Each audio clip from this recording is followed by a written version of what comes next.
when I was running from you, you called out to me. I was forever changed, and now you're all that I need, my strength and my peace. Forever, when I was running from you, you called out to me, and I was forever changed, and now you're all that I need, my strength and my peace. Forever, I lift my hands to you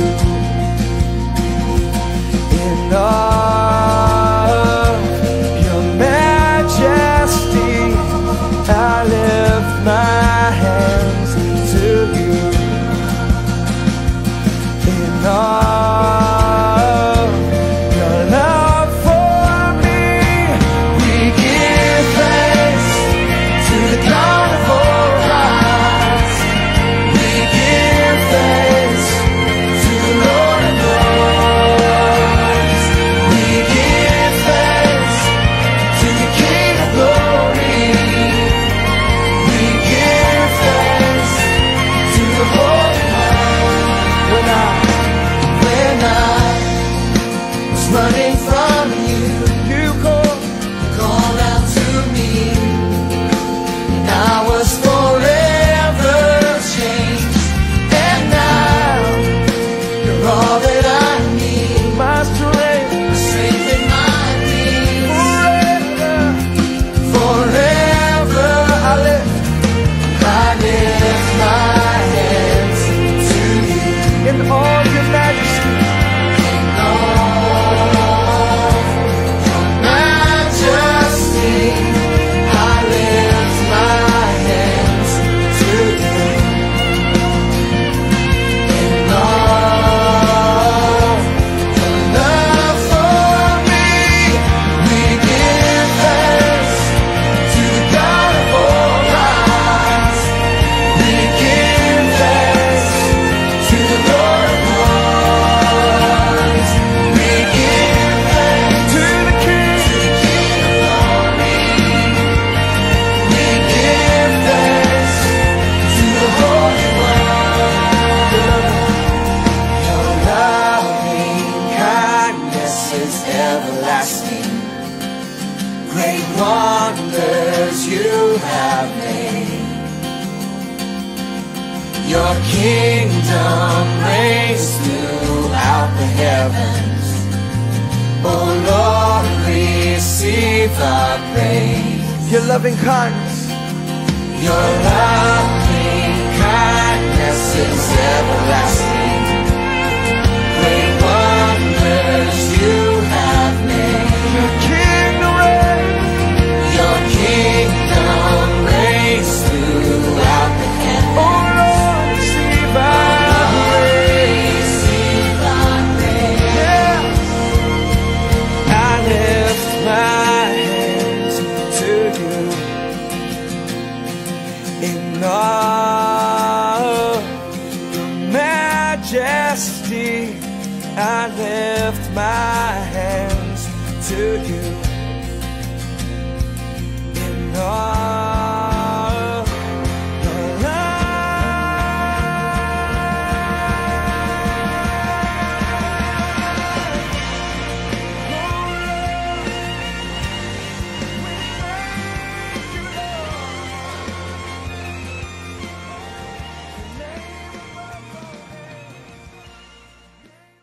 Panibago at mapagpalang umaga po sa ating lahat. Laging paalala sa atin sa mga panahong ito ang social or physical distancing na marahil isang malaking pagbabago na ginawa ng pangyayaring ito sa buhay natin. Kahit pa po sa pagnanais nating makasama, mahawakan at higit sa lahat, mayakap ang mga kaibigan, ang mga taong malapit sa atin ay hindi pa po posible na maibigay sa pisikal na pamamaraan sa mga panahong ito. Ano man po ang sitwasyon natin ngayon, tayo man po ay nahihirapan, naguguluhan, nasasaktan, nalulungkot, o napapagod. Sabi nga kapatid, lagi nating pakatandaan ang ating Panginoon, git kailanman ay hindi nakalimot na patuloy na iparamdam ang pagmamahal, pagkalinga, at nag-uumapaw niyang pagpapala sa ating buhay. Kaya po, sabi nga, kapatid, kapit lang ng mahigpit. At tanggapin natin ng buong puso ang pagpapala, kapayapaan, kalakasan, at isang mahigpit na yakap mula sa ating mabuti at dakila at tapat na Diyos.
Salamat po, O Diyos. Salamat po, Panginoon. Sabi nga po sa Ephesians or Efeso 1:4-6, dahil sa pag-ibig ng Diyos, pinili niya tayo upang maging anak niya sa pamamagitan ni Jesucristo ayon sa kanyang layunin at kalooban. Sa gayon, ay purihin ang kalwalatian ng kanyang kagandahang loob na sagana niyang ibinigay sa atin sa pamamagitan ng kanyang minamahal na anak. Ating pong awitin itong ating susunod na awit na may pinamagatang sukdulang biyaya. Higit pa po sa anumang bagay sa mundong ito, hindi po nagkulang na patuloy tayong pagpalain at bigyan ng biyaya ng Panginoon.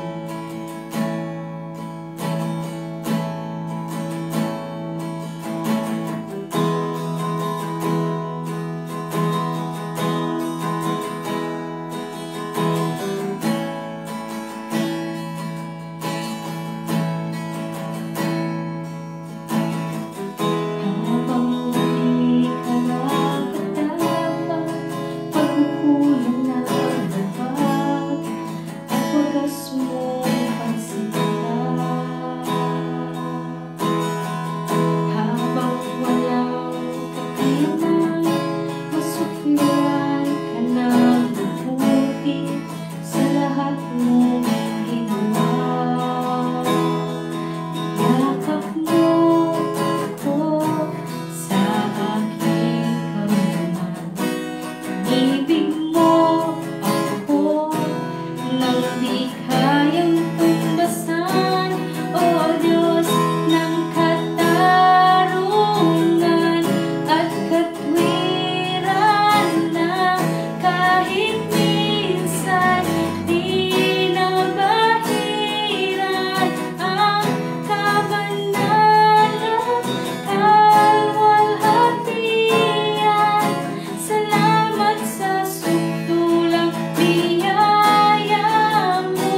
Salamat po sa lahat ng biyaya, lahat ng pagpapala. Sa bawat minuto, segundo na meron kami at nalalaan namin, Panginoon, sa araw-araw. Salamat po, O Diyos. Salamat, Panginoon, sa patuloy na pagpaparanas niyo ng inyong pagmamahal, ng inyong pag-ibig, ng inyong pagkalinga, Panginoon. Salamat din, Lord, dahil hindi kailanman, kahit kailanman, Panginoon, hindi niyo kami binitawan. Sa kahit anong sitwasyon ng buhay namin, Panginoon, patuloy niyo, Panginoon, kaming niyayakap ng mahigpit upang maramdaman namin, Panginoon, na nariyan ka, Panginoon. Nariyan ka palagi, O Diyos. Kaya, Panginoon, kami bilang mga anak mo, kayaan niyo, Lord, na hindi kami magkulang na ibigay ang lahat, Panginoon, sa iyo. Yung lakas na meron kami, yung oras na meron kami, yung buhay na meron kami, Panginoon, ay para lamang po sa iyo, O Diyos. Salamat po sa lahat ng mga bagay na ito.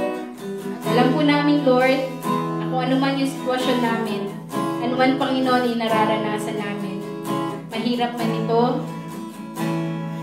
marahil puno ng pag-aalala, puno ng takot, puro ng sakit, marahil minsan nakakapagod na, Panginoon. Pero hayaan niyo, Lord, na makasumpong kami, Panginoon, ng kapahingahan, ng kapayapaan ng puso, ng kadakilaan mo, Panginoon. Tanging sa inyo lamang, O Diyos. Sa iyo, Panginoon, ang lahat ng kapurihan. Wala kaming ibang nanaisin na dadakilain, kundi ang pangalan mo lamang, O Diyos. Patuloy at patuloy na ikaw lamang ang aming papupurihan. Tigit sa lahat, Lord, panalangin namin, Panginoon. Isang mahigpit na yakap mula sa iyo, Panginoon. Salamat po, O Diyos. Ito po ang aming dalangin sa tayong pangalan ni Jesus. Amen and amen. Good morning po, Blessed Church. Nawa po kayo lahat ay nasa mabuting kalagayan ng umaga ito. Ngayon po natin sasagawa ang banal na hapunan o Lord's Supper. Malaman kung ilang bibigay na paglilinaw, kadahilanan o kahalagaan kung bakit natin at kung paano natin sinasagawa ang banal na hapunan. Ang hapag ng Panginoon ay isang banal na gawain. Sinasagawa natin ito bilang paggunita sa ating tagapagligtas na si Jesucristo. Kaugnay ng kanyang sakripisyo at kamatayan sa krus bilang ganap na kabayaran sa ating mga kasalanan. Kaya naman, marapat na isagawa ito ng may pagdiriwang at ipagpatuloy hanggang sa kanyang muling pagdating. Ang tinapay at inumin na ating tatanggapin ay pawang mga elemento lamang na sumisimbolo sa katawan at tugon ni Jesus. Wala sa mga ito ang kapangyarihan na mag-alis o maglinis ng kasalanan at magbigay ng kaligtasan sa ating mga kaluluwa. Sa halip, ito ay sumasalamin lamang sa katawan ni Jesus na siyang tumanggap ng buong parusa at pagkamuhi ng Diyos laban sa kasalanan. At sa dalisan niyang dugo na nagpatibay sa kanyang bagong tipan ng pag-ibig para sa atin. Ayon po kay Apostol Pablo, sa unang Korinto, chapter 11, verse 29, ang sino mang kumakain at umiinom ng hindi kinikilala ang kahalagaan ng katawan ng Panginoon ay kumakain at umiinom ng kahatulan sa kanyang sarili. Kaya, isagawa natin ito sa paraang nararapat. Ang paraang nararapat ay tumutukoy sa pagtanggap ng mga elemento na kalakip ang pagkilala kay Jesus bilang tanging Panginoon at tagapagligtas. Inaanyayahan ko kayo na sandaling pumikit at yumuko upang saliksikin ang ating mga sarili batay sa ganap na kapatawaran na kanyang iginawad sa atin. At kung ikaw naman ay naririto sa unang pagkakataon, inaanyayahan kitang lumapit kay Jesus, pagsisihan at ihingi ng tawad ang iyong mga kasalanan. At tanggapin siya sa iyong buhay bilang tanging Panginoon at tagapagligtas. Bibigyan ko po kayo ng kaunting panahon upang manalangin. Sige po. How deep the Father's love for us, how vast beyond all measure, that He should give His only Son to make a wretch His treasure. How great the pain of searing loss! The Father turns His face away, as wounds which mar the chosen one bring many sons to glory.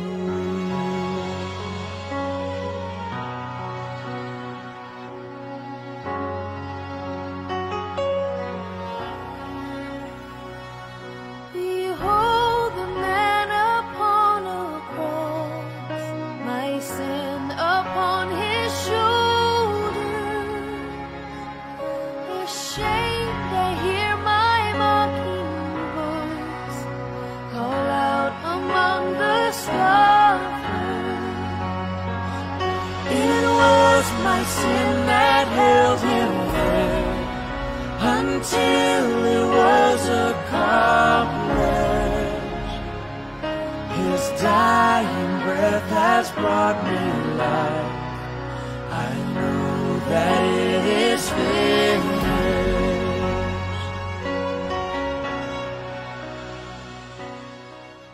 Atin mo kunin natin mga tinapay at tayo po'y manalangin.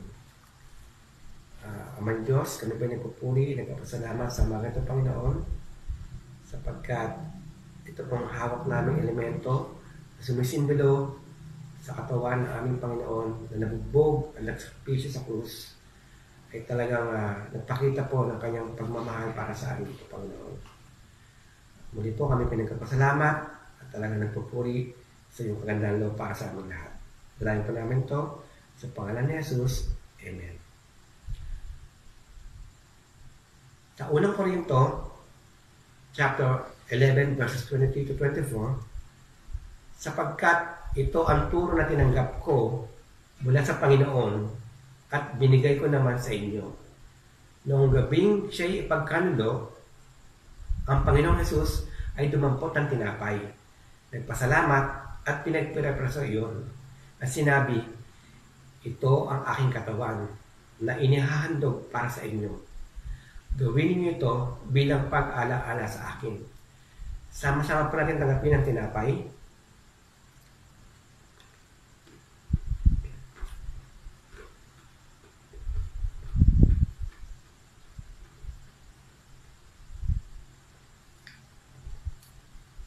Lamputin po natin ang ating mga inumin. At tayo po manalangin.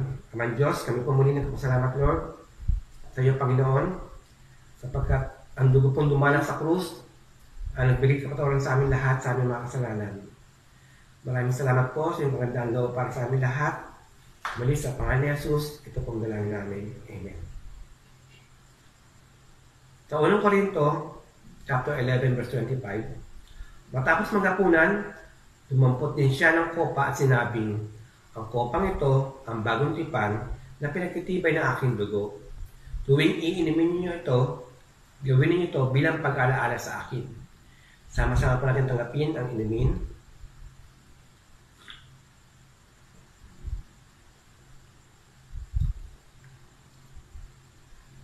Sa unang Korinto chapter 11 verse 26, sapagkat tuwing kakain kayo ng tinapay na ito at iinom sa kopang ito, ipinapahayag ninyo ang kamatayan ng Panginoon hanggang sa kanyang muling pagparito.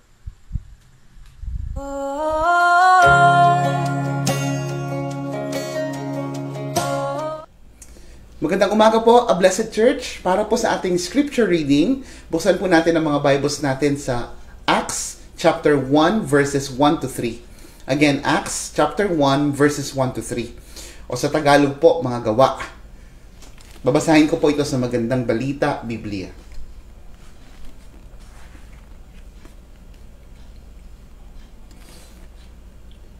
Mahal kong Teofilo, sa aking unang aklat ay isinalaysay ko ang lahat ng ginawa at tinuro ni Jesus buhat sa pasimula, hanggang sa araw na siya'y umakyat sa langit. Bago siya umakyat, sa pamamagitan ng kapangyarihan ng Espiritu Santo, ay nag-iwan siya ng mga bilin sa kanyang mga apostol na kanyang hinirang. Sa loob ng 40 araw, pagkatapos ng kanyang pagkamatay, nagpakita siya sa kanila at sa pamamagitan ng maraming katibayan, ay pinatunayan niyang siya'y buhay. Nagturo siya sa kanila tungkol sa paghahari ng Diyos. Pagpalain po ang pagkabasa ng kanyang salita. Samahan niyo po ako sa isang maikling panalangin ng paghingi ng gabay. Let's pray. Panginoon, salamat po sa araw na ito. Salamat po, Panginoon, dahil patuloy mo kaming inaalagaan, pinagpapala, at iniingatan, Panginoon. Salamat, Panginoon, dahil kami ay kabahagi ng iyong pamilya. At ngayong araw na ito, binigyan niyo po kami ng pagkakataon para aralin, matutunan, Panginoon, kung saan kami nagmula. Salamat, Lord, sa aming kasaysayan. At higit sa lahat, salamat po dahil ang aming kasaysayan ay nakasalig sa iyo, Jesus. And we thank you for this moment. We ask for your Holy Spirit to once again guide us, Lord God, into your wisdom. Tulungan niyo po kami na maunawaan ang nais mong sabihin. At tulungan niyo po kami, Panginoon, na ito'y seryosohin, Panginoon, at isagawa sa aming buhay kung anuman, Panginoon, ng mga instructions na iyong ipagkakaloob sa amin ngayong umaga. Salamat po, Panginoon, sa iyong pag-iingat. Malugod ka po sa aming pakikinig. Ito po ang aming samot dalangin sa pangalan ni Jesus. Amen.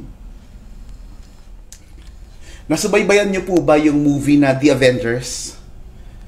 Para po sa ilan sa inyo na hindi pa po nakakapanood ng The Avengers, ang Avengers po ay grupo o samahan po ng mga superheroes na kinabibilangan po yan nila Captain America, ni Hulk, ni Iron Man, Spider-Man at marami pa pong iba. Sila po ay ni-recruit ng isang organization na kilala po sa pangalang Shields. Ito po ay para paghandaan ng isang posibleng pag-atake ng mga aliens. Plano rin po nilang i-recruit si Cardo Dalisay, kaya lang po inabutan po sila ng lockdown. Tulad po ng mga The Avengers, meron din pong exciting na origins ang Christian Church. But unlike these superheroes, ang church po ay binubuo ng mga karaniwang tao na tinawag po ng Diyos para sa isang espesyal na misyon. Ngayong araw na ito, sisimulan na naman po natin ng isang preaching series na pinamagatang Called Out. And this is based on the book of Acts o mga gawa, which was written at around AD 65 by one of Christ's apostles na ang pangalan po ay Luke o Lucas. Ito po ay karugtong o sequel ng The Gospel of Luke na siya rin po mismo ang sumulat. Sa unang bahagi po ng pag-aaral na ito, magbabalik tanaw po tayo kung paanong nagsimula ang Christian Church.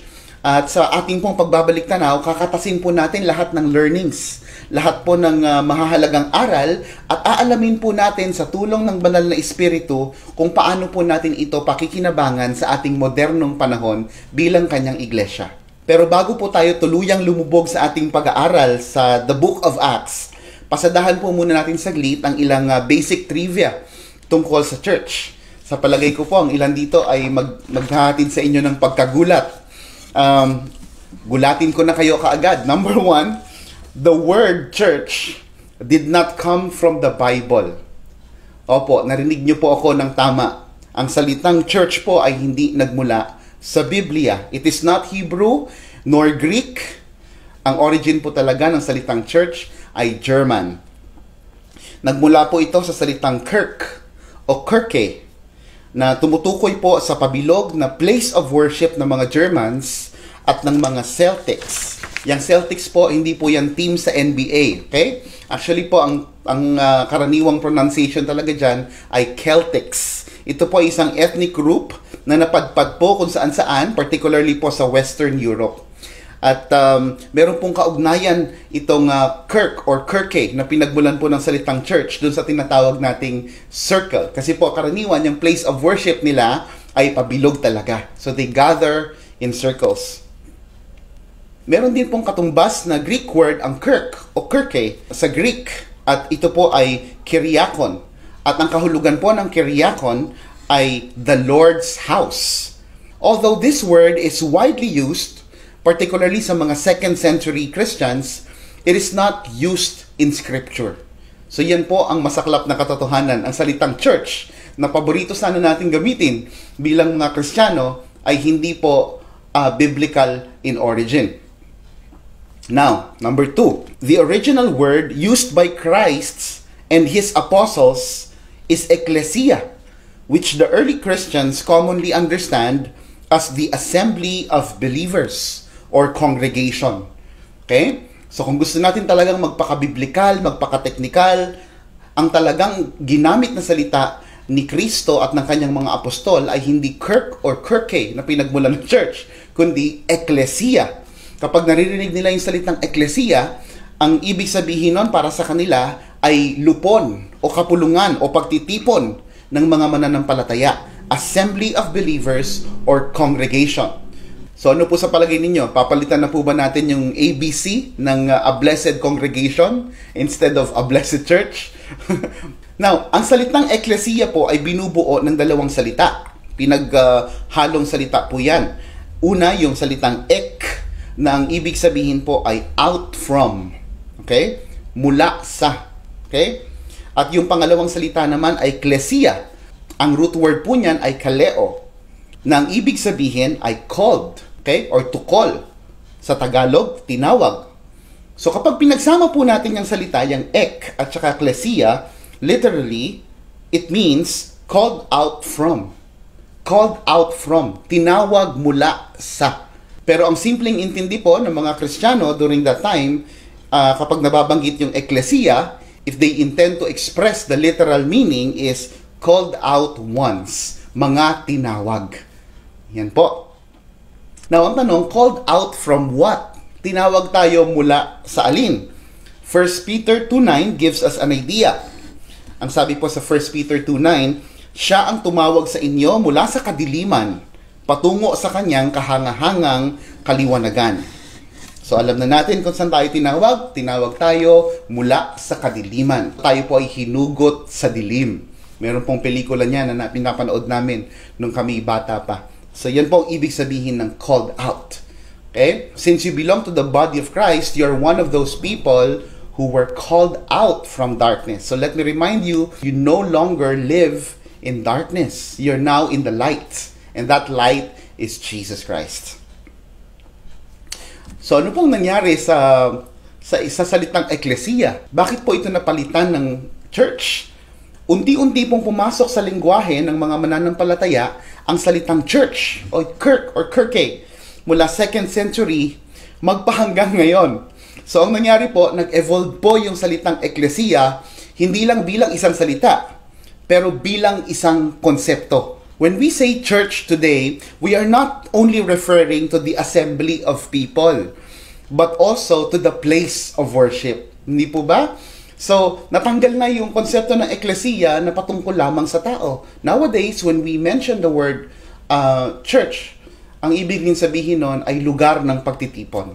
So, nag-evolve po itong lengguwaheng ito. At dahil naging sobrang katanggap-tanggap at karaniwan na po ang salitang church, even the Bible translators use it to represent ecclesia. Kaya pag pinag-aaralan po natin yung pinagmulan ng salitang church, karaniwan ang lumalabas po na salita ay ecclesia. Hindi na natin masyadong dinidiscuss yung kirk or kirke. No? I'm just laying it down to you in detail. But for me, it really doesn't matter. For as long as we understand that church is the assembly of people. That church is the body of Christ. Ngayon, ano pong makakatas natin ng mga insights mula dyan sa mga katotohanan na yan? Number 1, matututunan po natin that the original biblical idea of church points to people and not to building. Okay? Kapag sinabi mo sa mga Christians in the book of Acts na, halimbawa, pintahan natin ang church o kaya lagyan natin ng carpet ang church, mapapakamot po sila ng ulo at hindi nila mauunawaan ng sinasabi mo. Malamang tanungin ka nila, bakit mo naman ako pipintahan? Ano ba yung carpet? Ba't mo ko lalagyan ng carpet? Kasi sa isipan po ng first century Christians, ang ecclesia po ay tumutukoy sa mga tao na nagtitipon-tipon para sa kaluwalhatian ni Jesus. At pangalawa pong insight na matututunan natin mula dyan ay the biblical idea of the church is not individualistic. Again, the biblical idea of the church is not individualistic. Ano pong ibig sabihin? Hindi po nag-exist para sa mga first century Christians yung salitang I am the church. You are not the church. I am not the church. No? Kapag binabanggit po yung salitang ecclesia, na ngayon ay ginagamitan natin ng salitang church, ang ibig pong sabihin nun ay tayo. Yun po ay lupon, yun po ay grupo ng mga mananampalataya. Okay? Yun po ang ibig sabihin ng ecclesia. Kaya ang konsepto po ng church ay hindi pang solo. It has always been we or us.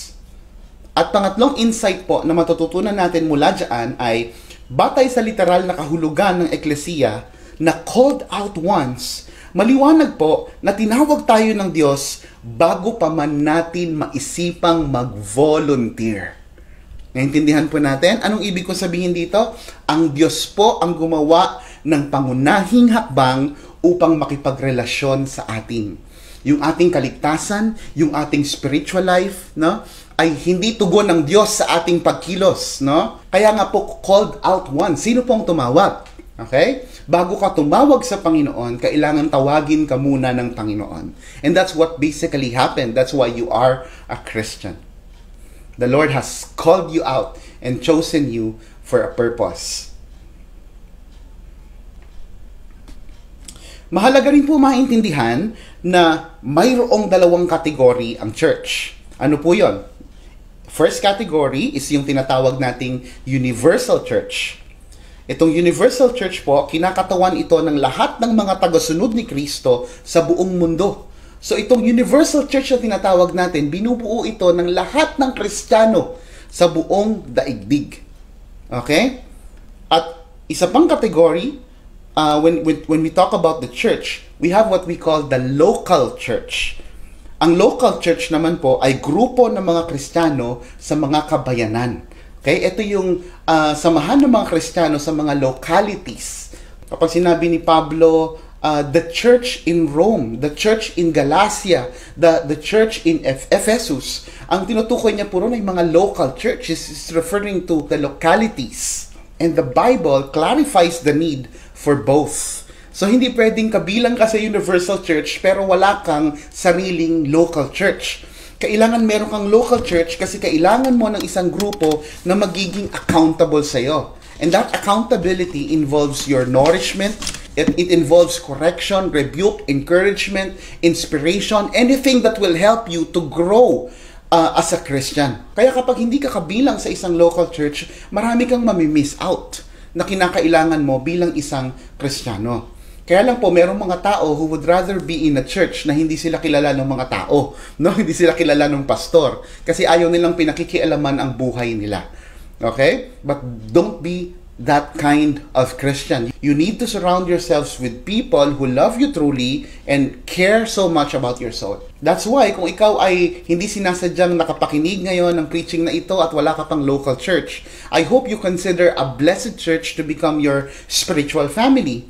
Pero kung hindi naman, kung sakaling kami ay malayo sa iyo, I hope you get to find a church na mas malapit sa iyong tahanan, okay? At the same time, isang simbahan na magiging pagpapala ka at magiging pagpapala din sa iyo. Now, we can learn 4 important things about the church from the main text that we read today, Acts chapter 1 verses 1 to 3. Number 1, the church is founded on Christ. Again, the church is founded on Christ. Sabi po sa verse 1, in my first book, O Theophilus, I wrote about all that Jesus began to do and teach. Ang first book na tinutukoy dito ni Lucas ay walang iba kundi yung Gospel of Luke. Ito po kasing Acts ay karugtong ng Gospel of Luke na sinulat ni Lucas. And as we can see, these 2 books were addressed to Theophilus. Sino kaya itong si Theophilus? Ang totoo po niyan, wala pong nakakaalam kung sino po talaga si Theophilus. Meron pong mga Bible scholars na naniniwala na isa po siyang Christian Roman official. Meron naman pong ilan din na naniniwala na siya po ang abogado ni Apostol Pablo noong si Pablo po ay nakakulong o nililiti sa Roma. Meron din pong ilan na naniniwala na hindi talaga specific na tao o person ang ina-address ni Luke dito sa kanyang sulat. kundi ang sino mang Kristiyano na makakabasa po ng kanyang akda. So parang iyan daw po, yung Theophilus ay version ng kanyang to whom it may concern. Okay? Now, Theophilus, ang ibig pong sabihin niyan ay friend of God. So we do not exactly know kung ito po ay totoong tao, at kung ito ay totoong tao, sino siya. In particular, we are not given enough data para tukuyin ito, pero okay lang po yun. Wala pong saysay ang second book kung wala ang first. No? Ang ibig kong sabihin, wala pong saysay ang Book of Acts na pinag-aaralan natin ngayon kung wala po ang Gospel of Luke. Bakit ko po nasabi yon? Ganito po. The Gospel of Luke, along with the Gospels of Matthew, Mark, and John, records what Jesus did and taught. Ang isinulat po nitong apat na ito, itong si Mateo, si Marcos, si Lucas, at si Juan, ang sinulat po nila ay patungkol kay Jesus. Kung paanong si Jesus ay namuhay, pinakita sa kanilang mga akda, mga sulat, kung ano ang mga halimbawa na iniwan sa atin ni Jesus, gayon din ang kanyang mga itinuro. And the book of Acts records the church's proclamation about what Jesus did and taught. So, tingnan po natin ulit yung mga Gospels like Matthew, Mark, Luke, and John, Gospel books po ang tawag natin dyan, ang kanila pong tema ay buhay at ministeryo ni Jesus. Okay? Ang buhay at mga itinuro ni Jesus. Pero ito pong Book of Acts pinakita kung paanong yung mga naunang Kristiyano ay kumalat sa daigdig at ipinahayag ang mabuting balita patungkol sa mga halimbawa ni Kristo, patungkol sa mga ginawa ni Kristo, at patungkol sa mga itinuro ni Kristo. So yan po ay package. Pakyawan po talaga yung dalawang yan. So the Gospels talk about Christ, and the book of Acts specifically talks about Christ and the formation of Christianity. Kaya pong ibig sabihin, walang Christianity kung wala si Christ. Si Jesus po ang founder ng Christianity at hindi po si Apostle Peter. Meron pong mga nagsasabi na ang founder daw po ng Christian Church ay si Apostle Peter.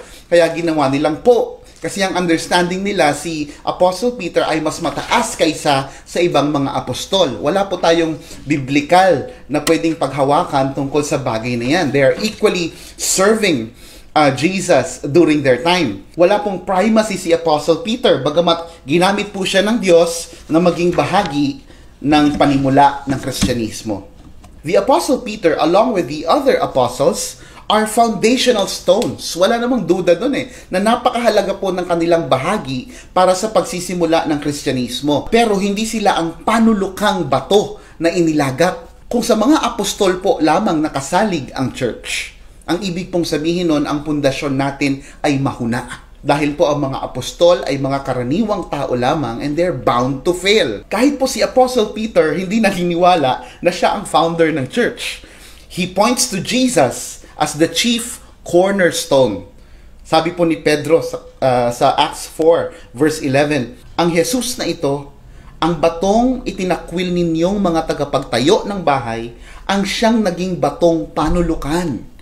Batong panulukan. The Bible describes Jesus as the cornerstone. Yung cornerstone po, ang ibang tawag dyan, setting stone. Sa Tagalog, batong panulukan. Cornerstone po ang tawag doon sa mga unang set ng bato na inalalagay po sa pasimula ng isang construction work. At dapat po itong cornerstones na ito ay matitibay. Hindi po sila pwedeng basta-bastang bato lamang. Kasi po, dadalhin po nila ang buong bigat ng building o structure. Kaya kung mahuna ang cornerstone, siguradong guguho ang gusali. Basahin din po natin ang sinabi ni Isaiah sa chapter 28 verse 16. Sabi niya, ito ngayon ang sinasabi ng Panginoong Yahweh, naglalagay ako sa Zion ng batong panulukan, subok, mahalaga at matatag na pundasyon. Ang magtiwala rito'y hindi mapapahiya. Alam niyo po kung sinong tinutukoy ni Prophet Isaiah? He was prophesying about Jesus, the founder of the church. Si Jesus po ang pundasyon ng simbahan, kaya marapat lamang po na lahat ng ating gagawin ay naaayon lamang sa kanyang mga halimbawa at itinuro. So what matters most in the church is Jesus, what He did and what He taught. Christ is the foundation of the church. Ang pangalawang matututunan po natin ay the church is guided by Christ. Again, the church is guided by Christ. Sabi po sa verse 2, until the day when he was taken up, after he had given commands through the Holy Spirit to the apostles whom he had chosen. Sa verse 2 po, makikita natin na hindi tayo basta iniwan ni Jesus na nangangapa sa dilim. Hindi basta umalis si Jesus Christ na wala tayong clue kung anong gagawin. The Lord cares so much about us that He left us with instructions. He entrusted these instructions to His chosen apostles through the Holy Spirit. The apostles received instructions from Him, from Jesus, through the Holy Spirit. Pero ang tanong po, ngayong nasa langit na ang mga apostol at hindi na nananahan kasama natin, paano na ang church? Paano na tayong magagabayan ng mga turo at instructions ni Jesus? Well, the apostles were divinely inspired by the Holy Spirit to receive and document Christ's instructions to the church. Ang mga apostol po ay kinasihan ng banal na Espiritu upang isulat, upang i-document lahat ng mga bagay na nais ituro ni Jesus. Kaya nga po tayo nagkaroon ngayon ng New Testament Bible. Ito po ang produkto ng mga habilin ni Jesus sa mga apostol sa tulong ng banal na Espiritu. Pero hindi naman po ibig sabihin nito, hindi mahalaga ang Old Testament. Okay? Meron pong mga naniniwala na talagang baliwala na yung Old Testament kasi meron ng New Testament. That's not true. Because the Old Testament is also the inspired Word of God. Ito po'y kinasihan din ng Panginoon. At itong aklat na ito ay ginagamit pa rin naman po ng Panginoon para sa ating espiritual na paglago. Yan ay salita pa rin ng Diyos. Okay? So it is equally important, for it is also divinely inspired by the Holy Spirit and is being used by God to point us to Jesus. Okay? Ganito po ang categorization ng New Testament. Ganito po ang paghahati-hati niyan. Sabi ko, kailangan kong i-share sa inyo to para tuwing nagbabasa kayo ng New Testament, alam nyo kung nasa ang bahagi kayo nitong mga category na ito. The Gospel books record the story of Jesus' life and ministry. So, when we read the Gospel of Matthew, Mark, Luke, and John, ang pinag-uusapan po dyan ay buhay ni Jesus at ang kanyang ministeryo. The book of Acts records how the church got organized from a group of disciples into the body of Christ in the world. Kapag binabasa naman po natin ang aklat ng mga gawa o itong book of Acts, ikinukwento naman dito kung paanong nabuo ang simbahan, kung paanong nag-gather o na-assemble ang body of Christ sa buong mundo. So this is basically talks about our history as Christians. And the epistles record encouragement and training for the church. Yung mga epistles naman po o yung mga liham ng mga apostol, karamihan po ay sinulat ni Pablo. Ito po ay ginagamit naman ng Diyos para tayo ay i-encourage at i-train. Ang tawag natin sa mga turo na ipinagkatiwala ni Jesus sa mga apostles ay apostolic doctrines. Okay? Again, apostolic doctrines. Apostolic doctrines were given for the church's guidance. Okay? Ito po yung pinagkatiwala ni Jesus sa mga apostol para masiguro na ang kanyang simbahan ay hindi mag-iimbento ng kung ano-ano lamang. The Lord wants to direct His church. Jesus wants His church to be guided. And how is that possible? Jesus Christ guides us through His Word. Kaya kung meron pong mga paniniwala o mga practices na hindi tayo sigurado kung tama o mali, ang una nating dapat tinatanong, ito bang practice o belief na ito ay niyakap at itinuro ng mga apostol? And then we go back to the scripture. Marami po kasing mga Kristiyano ngayon na naniniwala na ang banal na Espiritu ay kumikilos labas sa mga nakasulat sa Biblia. No? Ang tawag nila ron New Wave. No? May mga bagong pagkilos daw po ang banal na Espiritu ngayon na hindi nakasulat sa Bible. Walang biblical precedents. Pero ang tanong, kung hindi pala nakasulat sa Bible, paano natin malalaman kung ang belief na ito o ang practice na ito ay talagang sa Holy Spirit? Paano gagawin natin? Anong basis natin para masabi na talagang Holy Spirit yan? Ano pong gagawin natin? Papakiramdaman na lang po natin. Ganun po ba? So feelings, nothing more than feelings. Yun po ba ang gusto nating mangyari? The head of the church wants us to be guided, and that is through His Word. God's Word, meant to be our ultimate guide, it is sufficient and authoritative. So if a doctrine or practice is something that Jesus did not teach, and the apostles did not document and keep, then we surely don't need it. Huwag na tayong magsayang ng panahon dun sa mga ganong klaseng doktrina o paniniwala kung hindi naman ito sinusuportahan ni Jesus at ng kanyang mga apostol. The Holy Spirit operates through the Word, and He will never contradict nor reduce its value. So tularan po natin patuloy ang mga naunang Kristiyano. Ito pong mababasa natin sa Acts chapter 2 verses 42. Ang sabi, inilaan nila ang kanilang mga sarili upang matuto sa turo ng mga apostol. Okay? Sa English po, ang ginamit na word, they devoted themselves to the apostles' teaching. And we are doing the same thing today by studying the inspired word that they wrote. Pangatlo po na matututunan natin, the church is authenticated by Christ. Again, the church is authenticated by Christ. Let's read from verse 3. He presented Himself alive to them after His suffering by many proofs, appearing to them during 40 days. Alam niyo po, walang samahan sa daigdig na pwedeng ihalintulad sa Christianity. Ito po ang isa sa mga dahilan. Lahat po ng religions or organizations all over the world, lahat po yan sila merong founder. Okay? Pero karamihan po sa mga founders na yan ay nangamatay na. They already passed away. Yung iba naman, for sure, dahil sila ay typical na tao kagaya natin, they will also die soon. Pero ang founder po natin na si Jesus Christ, the founder of Christianity, is risen from the dead and is alive forevermore. The resurrected Jesus showed Himself to His followers on several occasions and places. Nagpakita po si Jesus hindi lang isang beses, kundi sa maraming tagpo at maraming lugar. Hindi lang po pa isa-isa. Meron pong mga pagkakataon na nagpapakita siya sa kanyang mga tagasunod habang sila'y nagtitipon. Ang sabi po ni Apostle Paul sa 1 Corinthians 15:6, pagkatapos, nagpakita siya sa mahigit na 500 kapatid na nagkakatipon.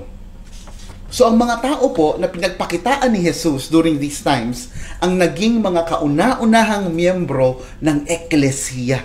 Sila po mga kauna-unahang church members. These people did not just hear about Jesus. These are people that Jesus taught and Jesus served along with. In fact, they saw Jesus when He ascended. Nung si Jesus po ay umakyat na papuntang langit, they were all there, staring at Him, gazing at the sight. Sila po ay mga eyewitnesses. Sila po ay mga saksi. Ganito po nagwakas ang aklat ni Lucas. Basahin po natin sa Luke chapter 24 verses 50 to 53. Pagkatapos ng mga ito, sila'y isinama ni Jesus sa labas ng lungsod. Pagdating sa Bethania, itinaas niya ang kanyang mga kamay at sila'y binasbasan. Habang binabasbasan niya sila, siya'y umalis at dinala paakyat sa langit. Siya'y sinamba nila at pagkatapos ay bumalik sila sa Jerusalem na punong-puno ng kagalakan. Palagi silang nasa templo at dooy nagpupuri sa Diyos. So nakikita po natin kung si Jesus po ay namatay at hindi na po nabuhay pa, wala nang dahilan para ipagpatuloy ang Christianity. All these people were depressed when their master died. Akala nila yun ang end of the world until they saw Him again. Until they saw Him alive. Until He spoke again and talked about the kingdom of God. Until they saw Him ascend to heaven. Kaya itong mga taong ito umuwi na punong-puno ng kagalakan, punong-puno ng pagpupuri, at ang sabi sa atin doon sa text, naging tambay sa templo para magpuri, para umawit, at para manalangin sa Diyos. Ito po ang bilungan ng katotohanan na si Jesus ay buhay. At ito rin po ang dahilan kung bakit sila ay nakapagpatuloy sa kabila ng mga malulupit at di makataong mga pag-uusig. Hindi po ba aware naman kayo sa mga dinanas ng mga ito? Ito yung mga early Christians, ito po yung nakaranas ng mga pagmamalupit sa kaharian ng Roma. Pinagsusunog, pinapakain sa mga aso at hinahunting. At bakit po sila nagpatuloy bilang mga Kristiyano? Bakit sila patuloy na nananahan sa mga itinuro ni Kristo? Because they saw it with their eyes. They know that Jesus is alive. Batid nila na tiyak at totoo ang pag-asang pinanghahawakan nila dahil si Jesus na siyang tumawag sa kanila ay buhay na buhay. At sa parehong dahilan po, may saysay ang ating mga pagsamba, ang ating mga pananalangin, ang ating mga pagbibigay, ang ating mga paglilingkod, ang ating mga pag-aaral, ang ating mga pagsusumigasig. Lahat po yan ay may kabuluhan. Dahil ginagawa po natin yan sa isang Diyos na buhay. Kaya wala pong nasasayang sa ating mga laway, walang nasasayang sa ating mga oras, walang nasasayang sa ating mga pawis, walang nasasayang sa ating mga pagod, kung ang lahat ng ito ay inilalagak natin ng buong buo para kay Jesus. Ito po ang sabi sa 1 Corinthians 15 verse 58. Kaya nga, mga minamahal kong kapatid, magpakatatag kayo at huwag matinag. Maging masipag kayo palagi sa paglilingkod sa Panginoon dahil alam ninyong hindi masasayang ang inyong pagpapagal para sa Kanya. Napapagod ka na ba, kapatid? Nananawa ka na ba sa iyong ginagawa bilang Kristiyano, bilang iningkod ng Diyos? Huwag!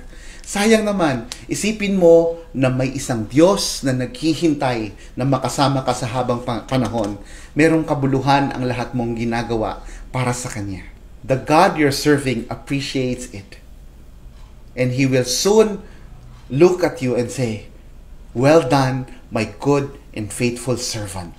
Pang-apat po na mapag-aaralan natin ngayon, the church is ruled by Christ. Again, the church is ruled by Christ. It is not only founded, it is not only guided, it is not only authenticated, it is also ruled by Christ. We are ruled by Jesus. Sabi po sa verse 3, and speaking about the kingdom of God. Ang kingdom of God po, isa po ito sa mga favorite na topic ni Jesus, kung mapapansin po ninyo. Kahit nga po yung Beatitudes, nakatapos lang po natin pag-aralan ng ilang linggo, ito po ay tumutukoy din sa kingdom of God. Particularly po sa mga citizens ng kanyang kingdom.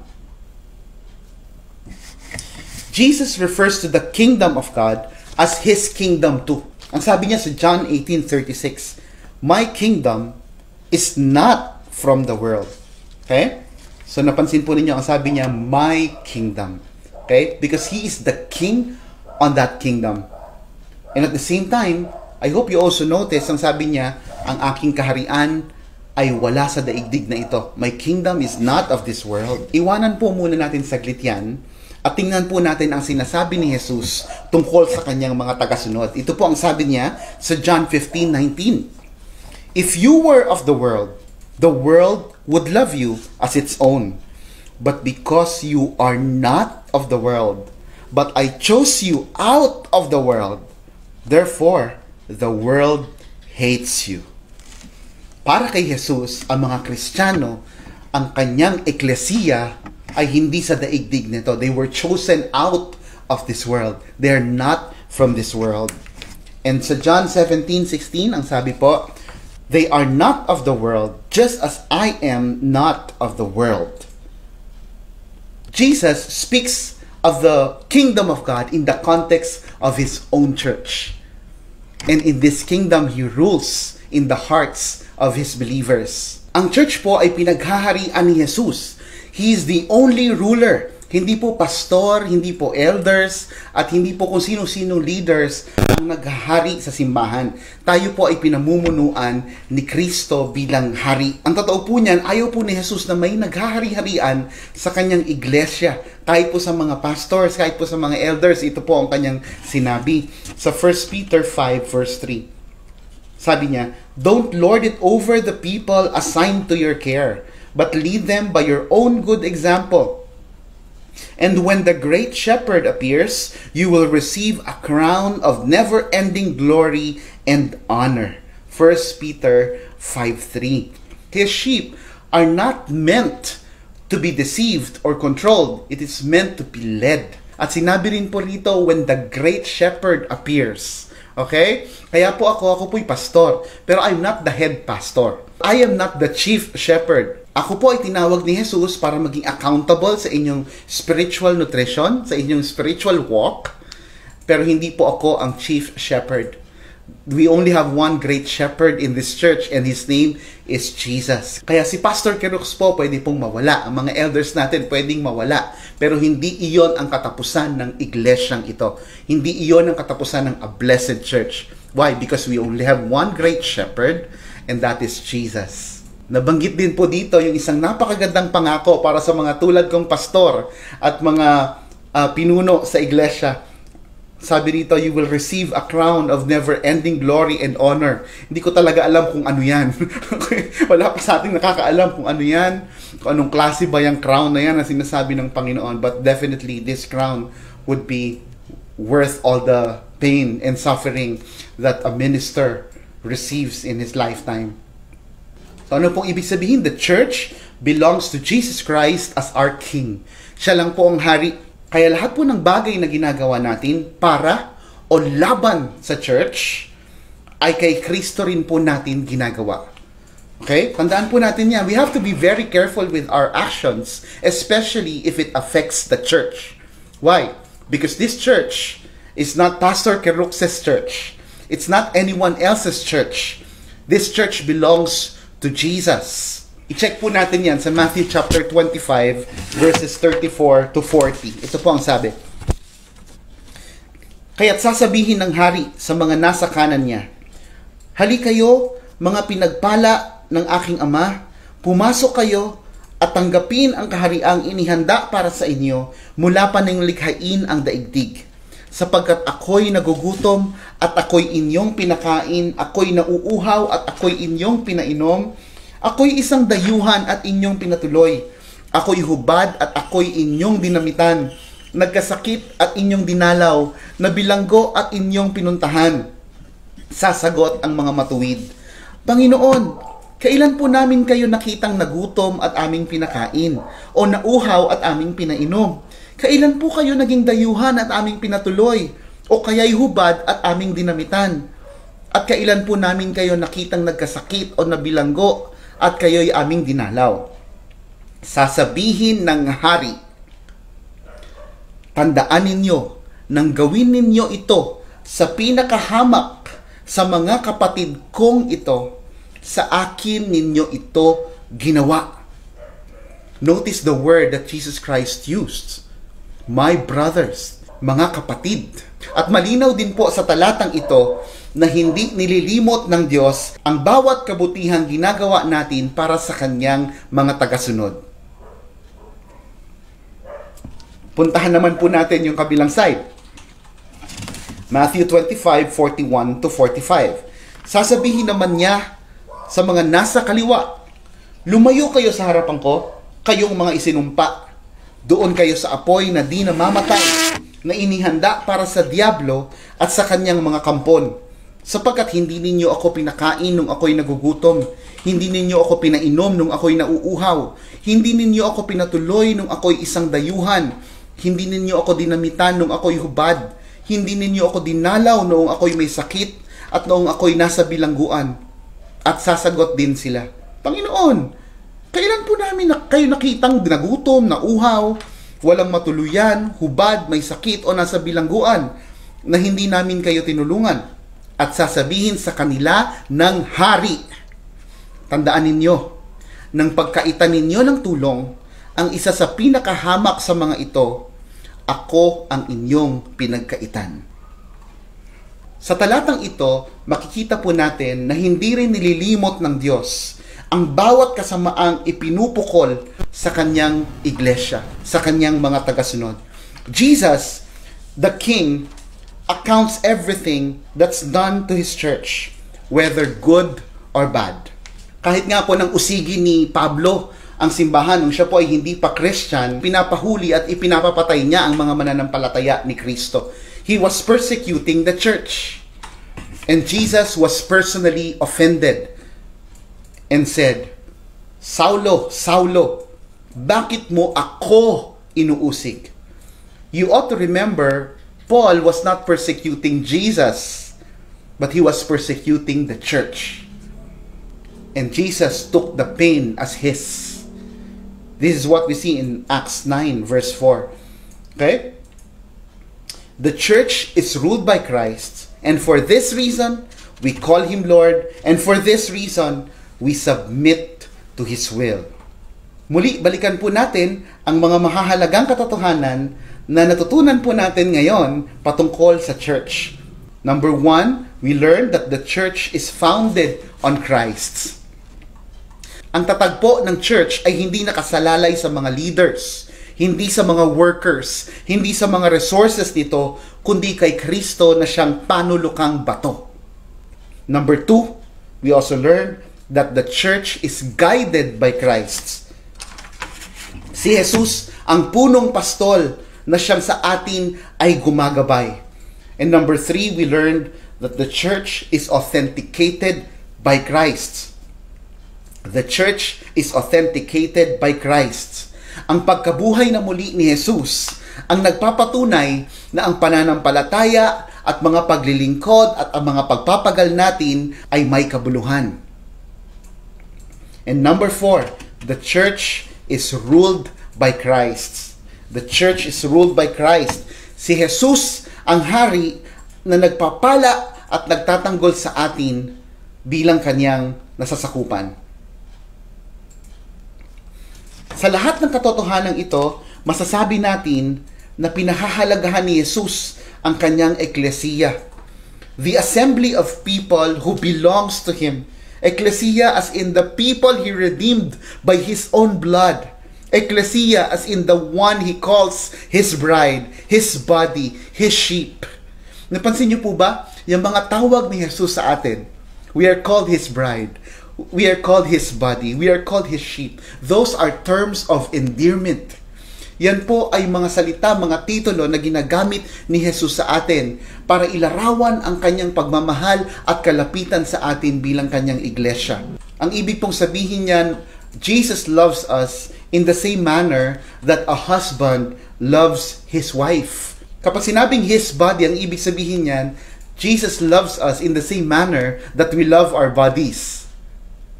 Kapag sinabing His sheep, ang ibig sabihin niyan, Jesus loves us in the same manner that the shepherd loves his own sheep.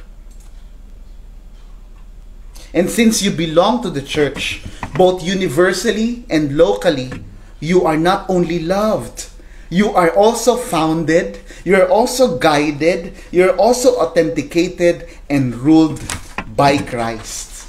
Kaya po, walang duda, ang mapabilang sa kanyang eklesiya, ang mapabilang sa pamilya ni Jesus, ang pinakamagandang kaganapan sa buhay ng isang nilalang. Let's give Him praise. Manalangin po tayo. Panginoon, salamat po sa panimula ng aming pag-aaral na kami po ay pinuno mo ng maraming bagong impormasyon. At hayaan niyo po na ang mga aral na ito ay hindi lang manatili sa aming mga isip, kundi ito'y aming mapamuhay, Panginoon. Ito'y magsilbing kagalakan at magsilbing, Panginoon, na inspirasyon sa amin bilang mga Kristiyano. Salamat po, Panginoon, dahil siniseryoso mo ang iyong eklesiya.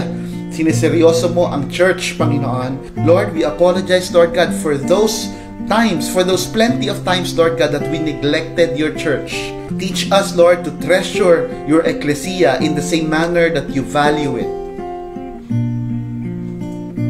Let us love one another, let us serve one another, and let us desire to be together continually until you come. We give you all honor and praise, Lord, for your word. Salamat po, Panginoon. Ito pong aming samot dalangin sa pangalan ni Jesus. Amen.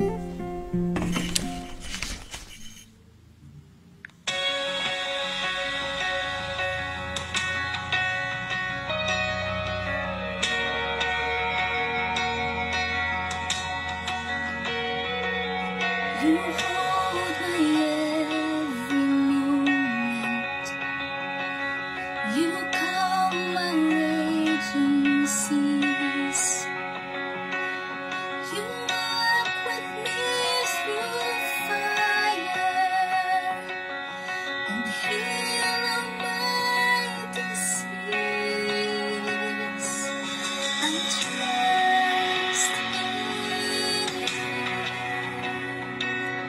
I trust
Itaas po natin ang ating mga kamay bilang simbolo ng pagtanggap ng pagpapalang nagmumula sa Panginoon.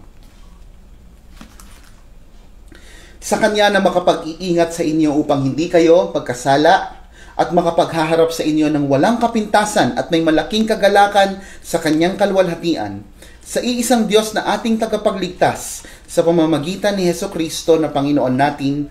Sa Kanya ang kalwalhatian, kadakilaan, kapamahalaan at kapangyarihan mula pa noong una, ngayon at magpakailanman. Amen. Purihin po ang Panginoon.